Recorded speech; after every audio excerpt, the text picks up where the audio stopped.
Did you know that Frodo had the One Ring in the Shire for 17 years before he finally set off on his adventure? So what did that wee hobbit do for 17 years? Well, not much. He lived a pretty normal hobbit life.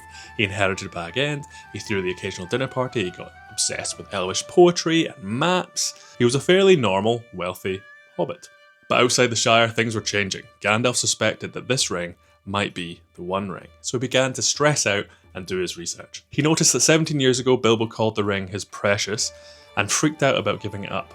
So while Frodo chills, Gandalf is off doing research for years. He searches the archives in Minas Tirith, he speaks with Aragorn to double the Rangers' Guard on the Shire, and then he and Aragorn spend literal years hunting for Gollum to prove that this ring is the One Ring. Eventually Gandalf works it out, and to make sure, he casts the ring into the fire, revealing the inscription, and bang, the One Ring confirmed. Even after this, it's months before Frodo leaves the Shire. Why? Well, Gandalf didn't realise how close the Nazguls were. And Frodo was still dragging his feet a little bit. And when Gandalf is told by Radagast the Brown that the Ringwraiths have crossed the river, he wants Frodo out immediately. But at the same time, Radagast informs Gandalf that Saruman wants to speak with him. But we all know what happens there. Saruman traps Gandalf and he's unable to meet with Frodo before he sets off on his journey. He did have a plan B, which also didn't quite work. He left a letter with the barman in Bree, who forgot to send it on to Frodo.